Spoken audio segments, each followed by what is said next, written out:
Лондон BBC саламатсыздарбы. Элер алчыны спорт жаңылыктар менен тааныштырып Гүлнара Касманбетова. Никарагуа президентти колдогон жана ага каршы жүрүштөр. Саясий кризис курчуду.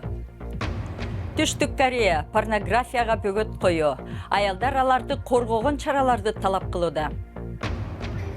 Дубай кафесинде чарчабай иштеген официант. Соңку технология жаңылыктары клик баяндамабызда. Никарагуа демократиялык реформаларды талап кылып жүрүшкө чыккан эл президент Даниэл Ортеганы жек көрөт. Борбордук Америка өлкөсүн 3 мөөнөт жетектеген мурунку революционер эми кызматтан кетиши керек дейт алар. Бирок Ортега эрте шайлоого баруудан баш тартууда. Бул аялдар күнүгө эртең менен маалымат күтөт. Бул дарбазанын ары жагында Никарагуанын эң белгилүү түрмөсү Эль Чипоте жайгашкан. 40 жыл мурун Никарагуанын Сандинистас деп атыккан козголоңчулары ушул абакта кыйноого алынган. 1979 жылкы Сандинистас төңкөрүлүштүн башчысы болгон президент Даниэл Ортеганын алдында бул абак кайрадан толууда. Жүздөгөн кишилер ушул жерде кармалып турат. Элиданын 17 жаштагы уулу дагы камакта отурат. Ал президент Ортегага каршы чыккан миңдеген жаштардын бири. Пенсия реформаларына каршы башталган демонстрация ири жаранды көтөрүлүшкө айланды.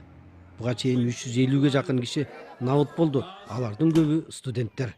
Демонстрациянын уюштуруучусу биз менен тымызын баарлашууга макул болду. Көпчүлүгү кыйноого алынды же өлтүрүлдү. Дайынсыз жоголуп кеткендердин саны көбөйдү. Ортега жеңилди. Ал элдин ишени менен чыкты. Эл аралык коомчулук аны колдобойт. Акыры сүйлөшүүгө келүүгө аргасыз болот. Ортеганын жана аны колдогондордун пикири мындан айырмаланат. Бул элди өлтүрүү эмес, бул коргонуу. Өкмөт тийиштүү чараларды көрдү. Баррикадаларды жок кылуу керек болгондуктан курмандыктар пайда болду. Президент Ортега эл аралык коомчулук тарабынан катуу сынга кабылууда. Курмандыктардын саны өскөнүнө карабай нааразылык демонстрациясы уланууда. Никарагуанын келечеги чечилип жаткан чакта эки тарап тең өзүнүкүн бербей турат. Түштүк Корея интернет ылдамдыгы боюнча дүйнөдө алдыңкы орунда турат. Өкмөт кишини аңдып тартып алган порнографиянын жайылуусу менен алпырышууда. Кылмышкерлер бир нече секундада жашыруун тартылган видеолорду интернетке чыгара салып, изин жашырып кетет. Былтыр кийим алмаштырган бөлмөлөрдө чечинип турган сүрөтү интернетке коюлган 6000ден ашуун аял полицияга арызданган. Кармалган кылмышкерлердин 2% камалганын прокурорлор BBC-ге айтып берди. Активисттер технология өнүккөн бул кылмыш башка өлкөлөрдө да көйгөй жаратарын эскертүүдө. Жашыруун камераларды таап алуу абдан татаал. Кылмышкерлерди аныктоо андан дагы оор. Түштүк Корея жашыруун камера эпидемиясы менен алпырышууда. Камералар кийим алмаштырчу бөлмөлөрдө жана дааратканаларда орнотулат. Тартылган видеолор интернетке жүктөлөт. Мен өзүмдү видеодо жүргөнүмдү көрүп жандароо абалга түштүм. Кимди ресторанда ал достору деп санагандар видеого тартып алышкан. Алар столдун астынан анын ички кийимин тасмага түшүргөн. Ким полицияга арыз жазган.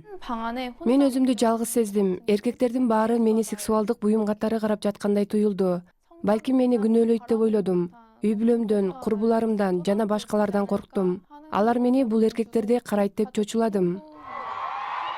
Миңдеген түштүк кореялык аялдар жетиштүү чаралар көрүлбөй жатат деген пикирде. Алар кылмышкерлердин жазасын катаалдаштырып жана жапа чеккендерге көбүрөөк колдоо көрсөтүлүүсүн талап кылууда. Бирок кылмышкерлерди кармоо өтө оор болуп жатат. Полиция миңдеген дааратканаларды текшерип чыгып, бир дагы камера тапкан жок. Камераларды чечип же кайра тагып коюу өтө оңой. Көйгөй мына ошондо. Бир уч топ кыздар интернетке жүктөлгөн видеолорду дароо өчүрүп турушат.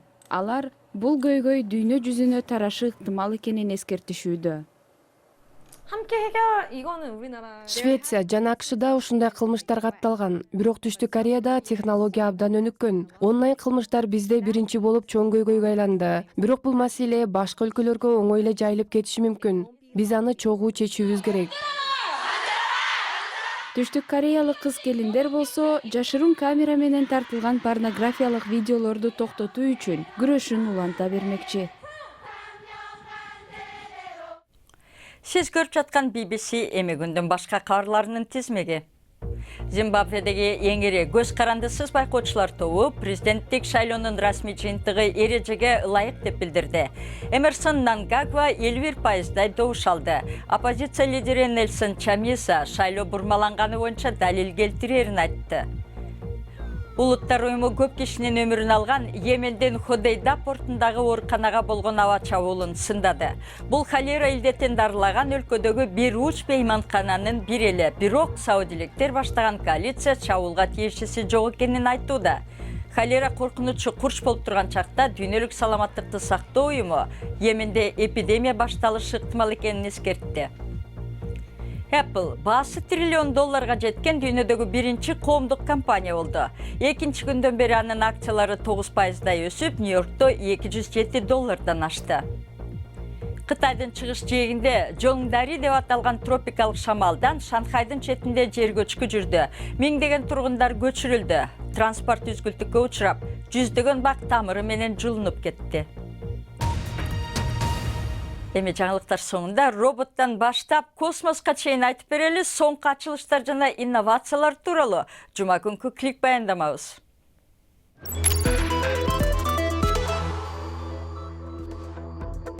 Бул чакан жана жеңил Hammer роботу. Hammer суунун алдына токтун жардамы менен кирет. Окумуштуулар ага башка өнөрлөрдү да үйрөтүүнү каалашат. Робот курт кумурскалардын жүрүм-турумун изилдөөгө дагы көмөктөшмөкчү. Ошондой эле Hammer өзгөчө кырдаал учурунда аман калгандарды издөө жана куткаруу иштерине дагы жардам берүүгө колдонулмакчы. Күндүн чыгып жаткан көздүн жоосун алган видео эл аралык космос станциясынан тартылды. Астронавт Александр Герц тартып алган тасма Европалык космос агенттиги тарабынан жарыяланды. Видео күндүн чыгып жаткан секундасына 2 сүрөт менен тасмага түшүргөн. Андан соң монтаж учурунда 1 секундада 25 сүрөт көрсөтүлгөндөй кылып жасалган. Дубай шаарындагы тамактануучу жай Японияда чыгарылган Руби аттуу официант роботту колдонууда. Ал таңкы 7ден түнкү 2ге чейин тынбай иштейт жана эч чарчабайт. Робот менен сүрөткө түшөм деген жүздөгөн кардарлар ресторанга келүүдө.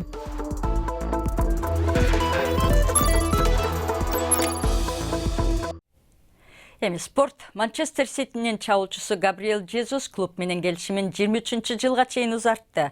Аларда нигериялык чабуулчу Ахмед Муса Премьер-лигадагы Лестер Ситиден белгисиз суммага Сауд Арабиянын Аль-Наср клубуна өттү. Ал Россиядагы чемпионатта супер бүркүттөрдүн курамында ойноп, Исландия жеңилген 2 голду киргизген.